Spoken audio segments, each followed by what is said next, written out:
화재 속에 짙은 검은 연기 속에서 9살 남자아이를 등에 업고 탈출하는데 라이더의 얼굴은 극심한 고통과 결연함을 보여주며 이를 악물고 탈출하고 있습니다. 땀과 그을음이 얼굴을 덮어서 매우 힘든 상황임에도 불구하고 뚫고 나왔습니다. 새벽 2시 서울 강서구의 한 아파트 단지는 고요했습니다. 배달라이더 강민수 32세는 오늘 마지막 배달을 마치고 오토바이에 시동을 걸었습니다. 피곤에 지친 그의 눈가에는 깊은 다크서클이 자리 잡고 있었습니다. 구독과 좋아요는 큰 힘이 됩니다. 감사합니다. 민수는 배달 앱을 끄면서 작게 한숨을 내쉬었습니다. 오늘도 37건의 배달을 완료했지만 수입은 15만 원이 채 되지 않았습니다. 헬멧을 벗어 손잡이에 걸고 목을 좌우로 돌리며 피로를 풀었습니다. 그때였습니다. 휙! 민수의 시선이 본능적으로 위를 향했습니다. 아파트 15층 한 가구의 창문에서 붉은 불빛이 새어나오고 있었습니다. 처음엔 조명인 줄 알았습니다.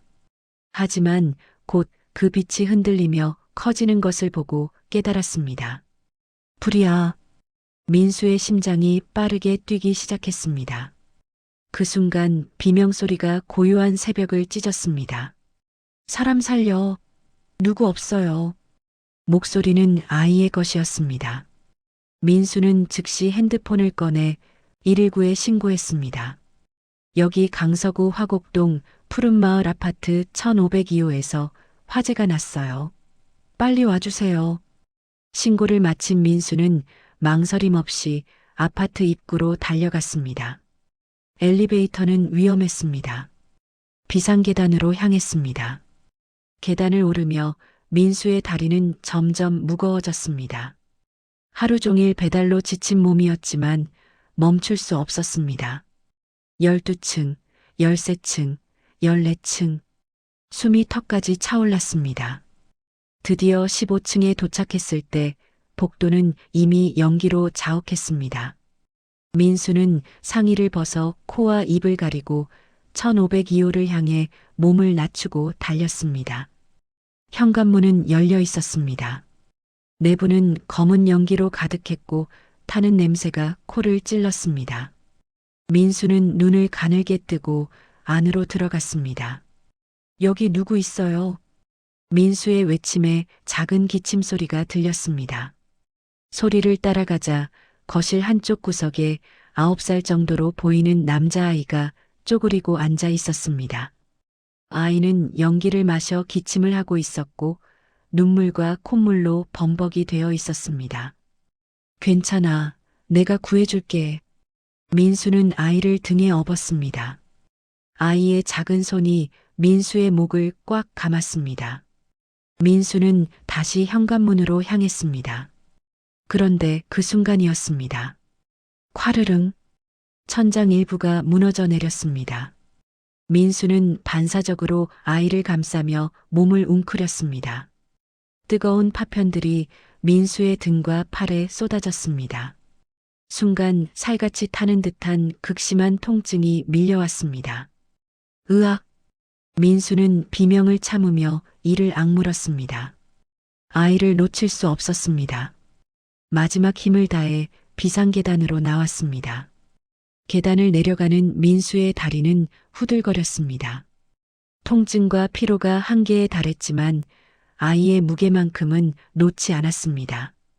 8층, 5층, 3층. 드디어 1층 로비에 도착했을 때 소방대원들이 달려왔습니다. 민수는 아이를 소방대원에게 건네며 중심을 잃고 바닥에 쓰러졌습니다. 구급대원들이 즉시 민수에게 달려왔습니다. 환자 의식 있습니다. 전신 화상 의심. 구급차로 옮겨지는 순간 민수는 희미한 의식 속에서 물었습니다. 아이는 괜찮죠? 소방대원이 민수의 손을 꽉 잡으며 대답했습니다. 네, 당신 덕분에 무사합니다. 진짜 영웅이십니다.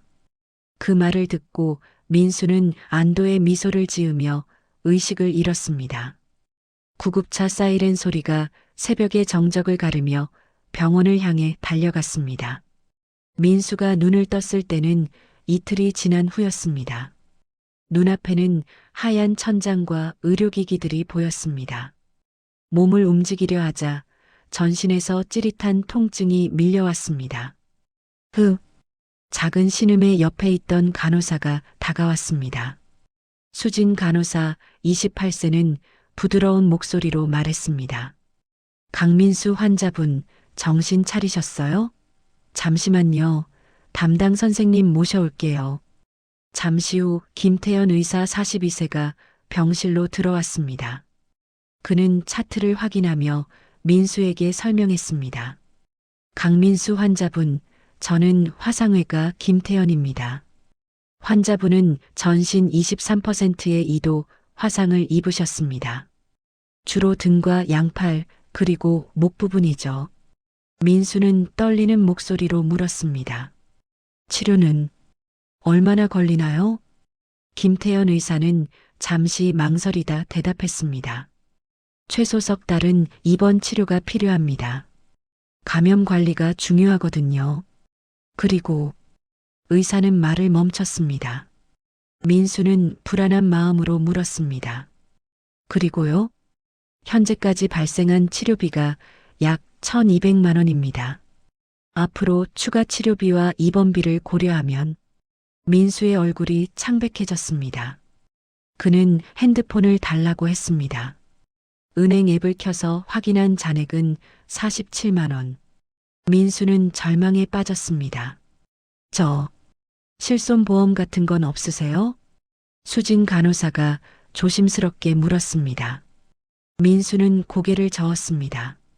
배달 일을 시작한 지 1년 6개월, 보험료를 낼 여유가 없었습니다. 어머니. 민수는 갑자기 어머니가 떠올랐습니다. 폐암 투병 중인 어머니는 강서구의 한 요양병원에 계셨습니다. 매달 80만 원의 요양병원비를 민수가 내고 있었는데 이미 2달치가 밀려 있었습니다. 간호사님, 핸드폰 좀 더 써도 될까요? 민수는 요양병원에 전화를 걸었습니다. 상담실 직원의 목소리가 들렸습니다. 네, 푸른 요양병원입니다. 702호 강숙희 환자 보호자입니다. 어머니 상태는 어떠신가요? 잠시만요. 아, 강숙희 환자분이시군요. 보호자님, 사실 연락드리려던 참이었습니다. 민수의 심장이 철렁 내려앉았습니다. 어머니께 무슨 일이? 환자분은 괜찮으세요. 다만 입원비가 2달치 밀려 있어서요. 다음 달까지 납부가 안 되시면 규정상 퇴소를 안내드려야 합니다. 전화를 끊은 민수는 천장을 바라보며 눈물을 흘렸습니다. 병실 TV에서는 뉴스가 나오고 있었습니다. 앵커의 목소리가 들렸습니다. 지난 이틀 전 새벽 강서구 한 아파트에서 발생한 화재 현장에서 9살 어린이를 구한 배달라이더의 소식입니다. 민수는 TV를 바라봤습니다. 화면에는 자신이 아이를 업고 나오는 CCTV 영상이 나오고 있었습니다. 자막에는 신원 미상 배달라이더 생명 위독이라고 적혀 있었습니다. 수진 간호사가 민수에게 말했습니다. 환자분, 그 아이 무사해요. 보호자분들이 찾아오셨었는데 민수는 작게 웃으며 말했습니다. 다행이다. 아이만 살았으면. 그날 밤 민수는 월세방 집주인에게 문자를 보냈습니다. 다음 달 월세를 조금만 늦춰달라고.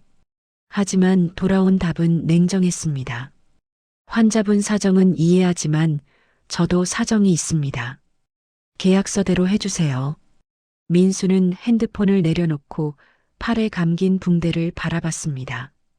석 달 후면 월세 계약이 만료됩니다. 입원비는 쌓여가고 일은 할 수 없고 갈 곳도 없었습니다. 이번 2주일이 지났습니다. 민수의 상처는 회복되고 있었지만 새로운 문제가 발생했습니다. 김태연 의사가 심각한 표정으로 병실에 들어왔습니다. 강민수 환자분 등 부위 화상 부위에 감염 징후가 보입니다. 민수는 불안한 표정으로 물었습니다.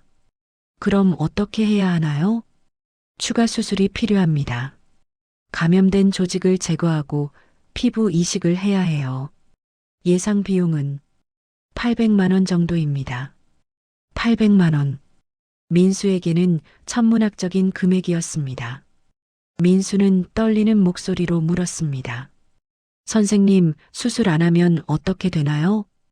김태현 의사는 고개를 저었습니다. 폐혈증으로 진행될 수 있습니다. 생명이 위험해질 수 있어요.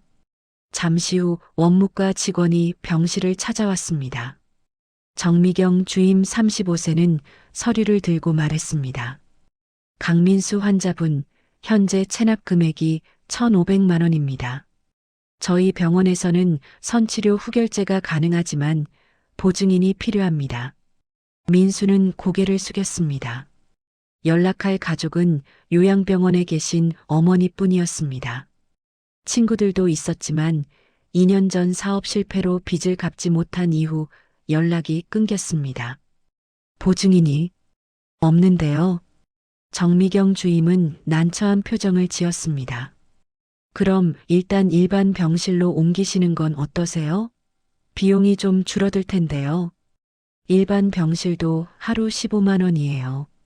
석 달이면 민수는 계산기를 두드렸습니다. 1,350만 원. 거기에 치료비까지 합치면 감당할 수 없는 금액이었습니다. 며칠 후 정미경 주임이 다시 찾아왔습니다. 이번에는 더 단호한 표정이었습니다. 환자분, 죄송하지만 병원 규정상 퇴원을 안내드려야 할 것 같습니다. 선생님, 제가 퇴원하면 배달일 복귀할 수 있나요? 그럼 분할 납부라도. 민수는 애원하듯 물었습니다. 하지만 김태현 의사의 대답은 냉정했습니다. 환자분 상태로는 최소 석 달은 근로가 불가능합니다. 화상 부위가 아물지 않은 상태에서 무리하면 회복이 더뎌질 뿐 아니라 영구 장애가 남을 수도 있습니다. 민수는 창밖을 바라봤습니다. 봄 햇살이 눈부셨지만 민수의 세계는 어둠뿐이었습니다. 그때 옆 병상 환자가 TV를 켰습니다. 뉴스에서는 여전히 화재 사건을 다루고 있었습니다. 배달라이더 영웅의 신원이 아직 밝혀지지 않아 시민들의 궁금증이 커지고 있습니다. 민수는 쓴웃음을 지었습니다. 영웅이라는 단어가 공허하게 들렸습니다. 사람은 구했지만 자신의 삶은 무너지고 있었습니다. 그날 밤 민수는 요양병원에서 또 전화를 받았습니다. 보호자님, 정말 죄송하지만 이번 주 금요일까지 석 달치 체납액을 납부하지 않으시면 어머니를 퇴소 조치해야 합니다. 알겠습니다. 민수는 힘없이 대답했습니다. 전화를 끊고 핸드폰을 내려놓는 민수의 손이 떨렸습니다. 이번 한 달이 지났습니다. 민수의 상처는 조금씩 아물고 있었지만 상황은 더욱 악화되었습니다. 어느 금요일 아침 요양병원에서 최종 통보가 왔습니다. 보호자님, 오늘까지 입금이 확인되지 않아 어머니를 다음 주 월요일에 퇴소 조치하겠습니다. 짐을 정리하러 오세요. 민수는 병실 침대에 앉아 머리를 감싸 쥐었습니다. 수진 간호사가 걱정스러운 얼굴로 다가왔습니다. 환자분, 괜찮으세요? 괜찮을 리가 없었습니다. 민수는 김태현 의사를 찾아가 강제 퇴원을 요청했습니다. 선생님, 저 퇴원하겠습니다. 지금 당장이요. 김태현 의사는 단호하게 고개를 저었습니다. 안 됩니다. 환자분 상태로 퇴원하면 감염이 악화될 수 있어요. 최소 2주일은 더 치료받으셔야 합니다. 제 어머니가 병원에서 쫓겨나요. 갈 곳도 없으시고 몸도 안 좋으신데. 민수의 목소리가 커졌습니다. 복도에 있던 다른 환자들이 쳐다봤습니다. 수진 간호사가 민수를 진정시켰습니다. 환자분, 일단 진정하세요. 제가 사회복지사 선생님께 상담 요청해 드릴게요. 하지만 민수는 알고 있었습니다. 긴급복지 지원도 심사에 시간이 걸리고 금액도 제한적이라는 것을. 그날 밤 민수는 병실 창가에 서서 밖을 내다봤습니다. 차라리 그냥 아이만 살았으면 됐는데. 민수는 자책하듯 중얼거렸습니다. 선한 일을 했는데 왜 이런 벌을 받는 걸까? 핸드폰에는 월세 집주인의 독촉 문자가 또 왔습니다. 다음 주까지 안 나가시면 법적 조치 취하겠습니다. 그때 SNS를 보니 민수의 이야기가 퍼지고 있었습니다. 어떤 시민이 현장을 촬영한 영상이 업로드되어 조회수 200만을 넘겼습니다. 댓글에는 영웅, 감동, 눈물 같은 단어들이 가득했습니다.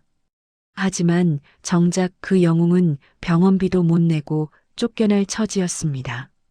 민수는 핸드폰을 침대에 던졌습니다. 바로 그 순간이었습니다. 복도에서 여러 사람의 발소리가 들렸습니다.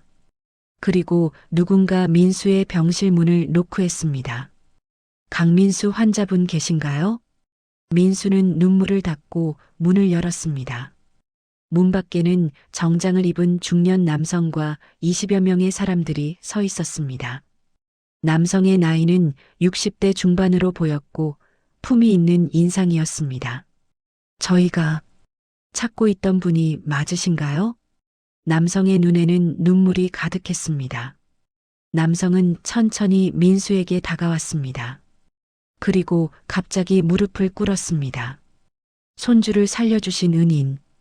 왜 이제야 찾았는지 용서해 주십시오. 민수는 당황해서 남성을 일으켰습니다. 아니 이게 무슨. 일어나세요. 남성은 일어나며 자신을 소개했습니다. 저는 선우물류그룹 회장 이종현입니다. 선생님께서 구해주신 아이가 제 손주 준호입니다.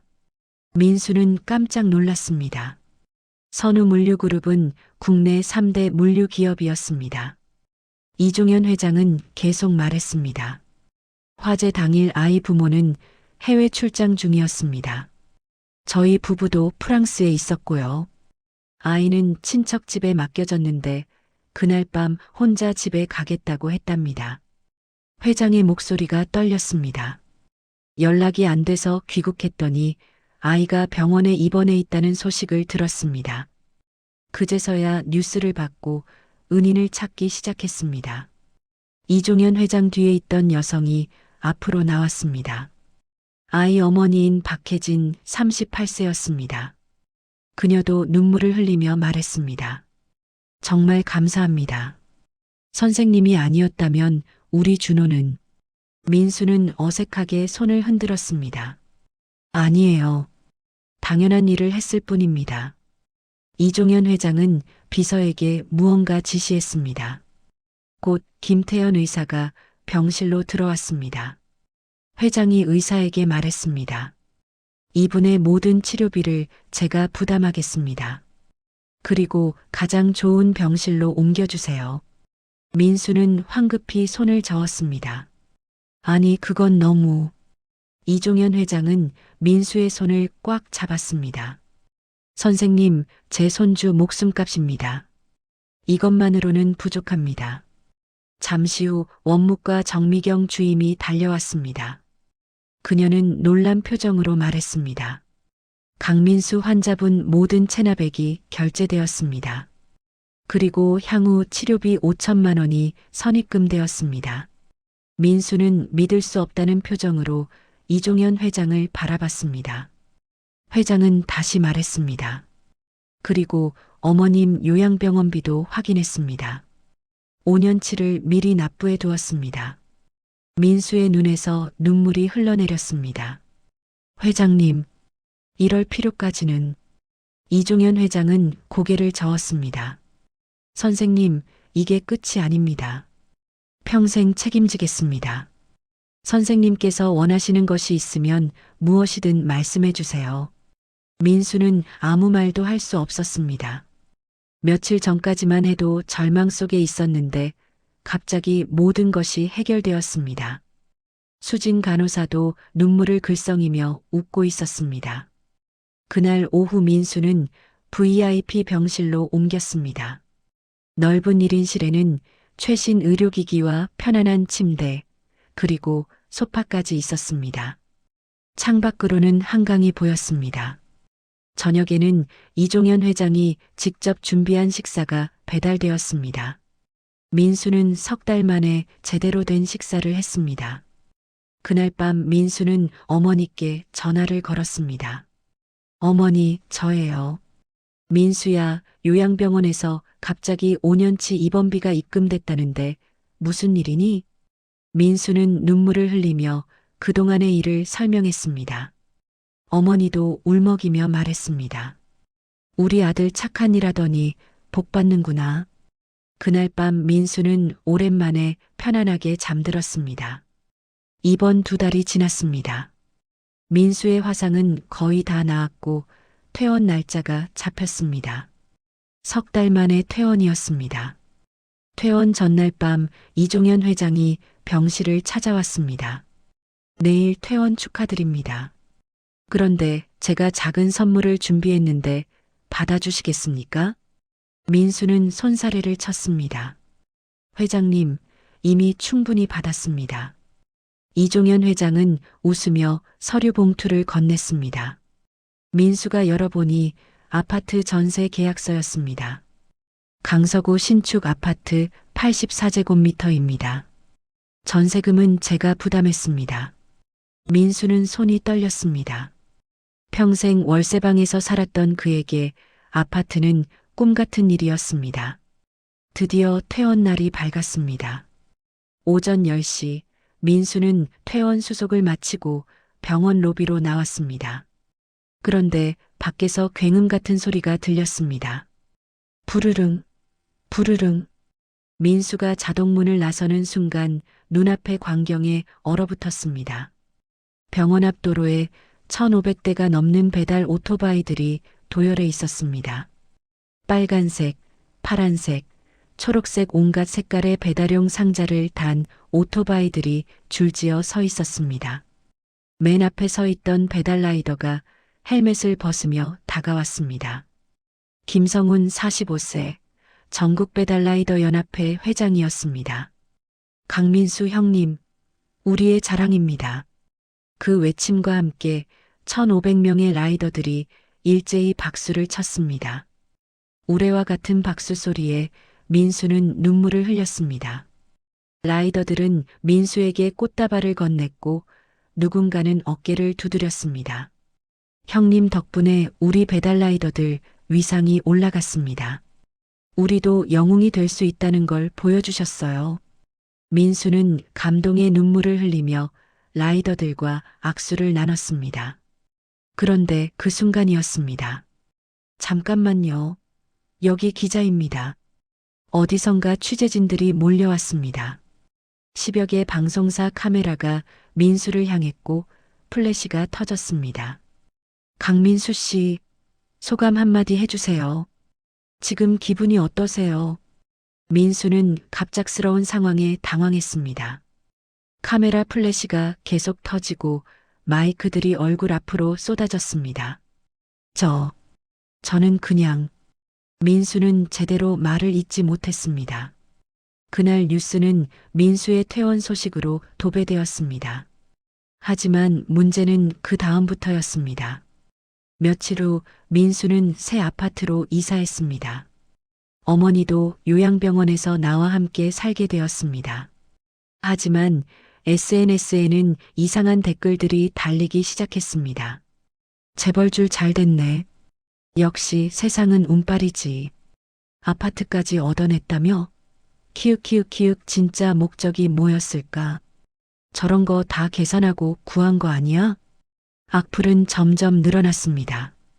그리고 3일 후 한 언론사와의 인터뷰에서 민수의 과거 직장 상사가 나왔습니다.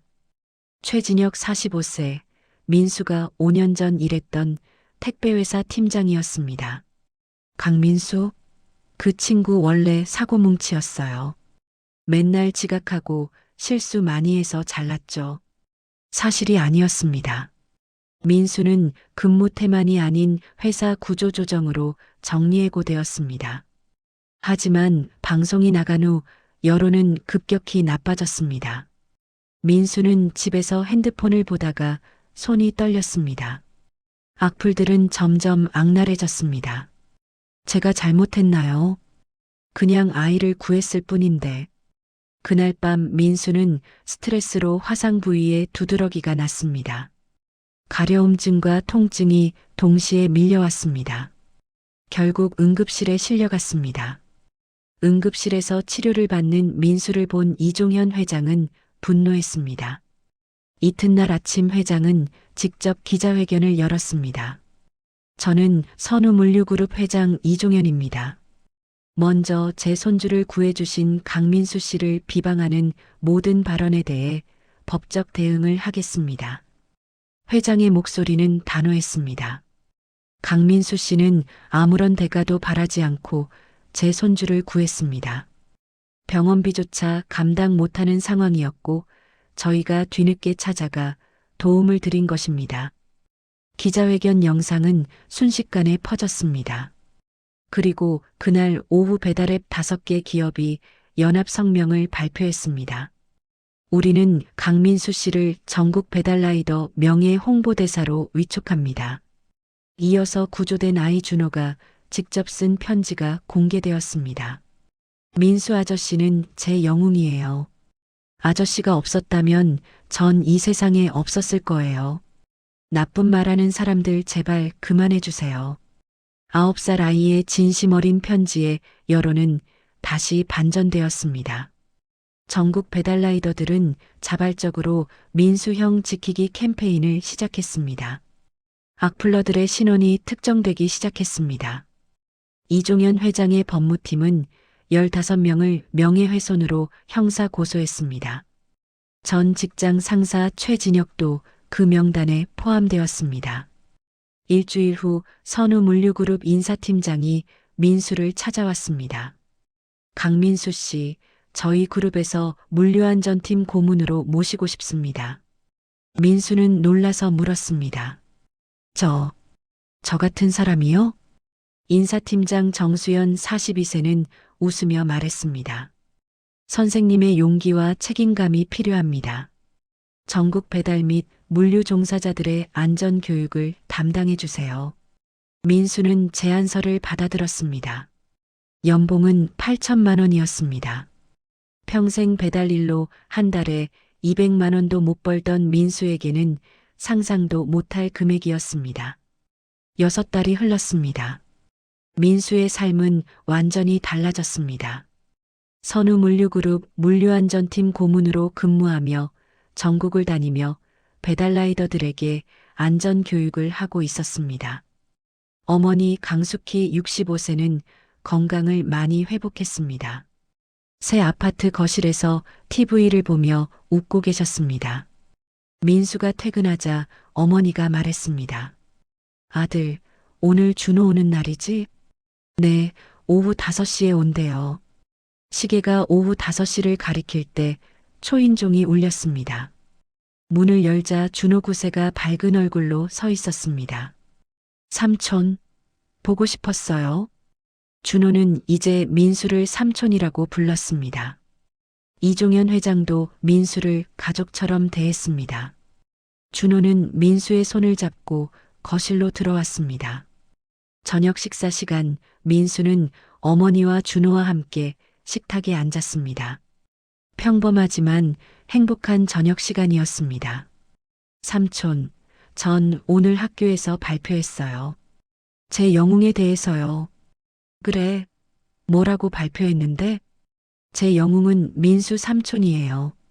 삼촌은 자기 몸이 다칠 줄 알면서도 저를 구해줬어요. 민수는 준호의 머리를 쓰다듬었습니다. 준호는 진지한 표정으로 말했습니다. 삼촌, 저 나중에 커서 소방관 될래요. 삼촌처럼 사람 구하는 사람 될 거예요. 민수의 눈에 눈물이 맺혔습니다. 그날 화재 현장에서의 선택이 옳았다는 확신이 들었습니다. 그 무렵 법원에서는 악플러들에 대한 판결이 나왔습니다.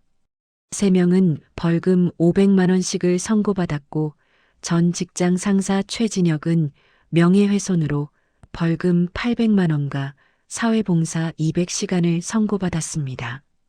어느 토요일 오후 민수는 오랜만에 오토바이를 타고 싶어졌습니다. 집 근처 배달 거점을 찾아갔습니다. 그곳에는 예전 동료들이 있었습니다.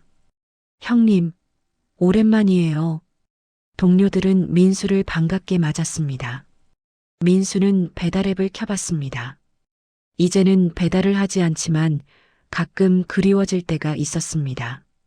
은퇴는 했지만 가끔 그리워지네요. 민수는 웃으며 말했습니다. 그때 준호가 달려왔습니다. 이종현 회장이 손주를 데리고 민수를 찾아온 것이었습니다. 삼촌, 저 아까 말했던 거 기억나죠? 소방관 되고 싶다고요. 응, 기억해. 근데 삼촌, 소방관이 되려면 어떻게 해야 해요? 민수는 준호를 안아올리며 말했습니다. 먼저 착한 마음을 가져야지. 그리고 운동 열심히 하고 공부도 열심히 하고. 준호는 고개를 끄덕이며 말했습니다. 삼촌, 전 꼭 소방관 될 거예요. 삼촌처럼 멋진 사람이 될 거예요. 민수는 준호를 내려놓으며 눈높이를 맞추고 말했습니다. 그래, 넌 더 멋진 영웅이 될 거야. 석양이 아파트 창문으로 비쳐 들어왔습니다. 민수는 창밖을 바라보며 생각했습니다. 그날 밤 화재 현장으로 달려간 선택, 그 선택이 자신의 인생을 완전히 바꿔놓았습니다.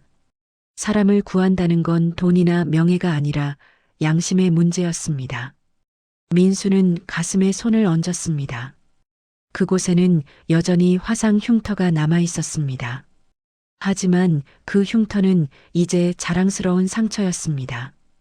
이종현 회장이 민수의 어깨를 두드렸습니다. 민수 씨, 다음 주에 전국 배달라이더 안전대회가 있습니다. 축사 부탁드려도 될까요? 물론입니다, 회장님. 민수의 얼굴에는 자신감이 가득했습니다. 더 이상 가난한 배달라이더가 아니었습니다. 하지만 그 정체성을 잃지도 않았습니다. 여전히 배달라이더들의 형님이었고 그들의 목소리를 대변하는 사람이었습니다. 준호가 민수의 손을 잡았습니다. 삼촌, 우리 아이스크림 먹으러 가요. 좋아, 가자. 민수는 준호의 손을 잡고 밖으로 나갔습니다. 저녁 하늘은 붉게 물들어 있었고 거리에는 배달 오토바이들이 바쁘게 오가고 있었습니다. 그 모습을 보며 민수는 생각했습니다. 세상에는 여전히 열심히 사는 사람들이 많습니다. 그리고 그중 누군가는 위기의 순간 용기를 내어 다른 사람을 구할 것입니다. 그때 그들도 자신처럼 보상받을 수 있기를, 선한 행동이 결국 선한 결과로 이어지기를. 민수는 그렇게 기도했습니다. 시청해주셔서 감사합니다. 여러분의 구독이 저에게는 큰 힘이 됩니다.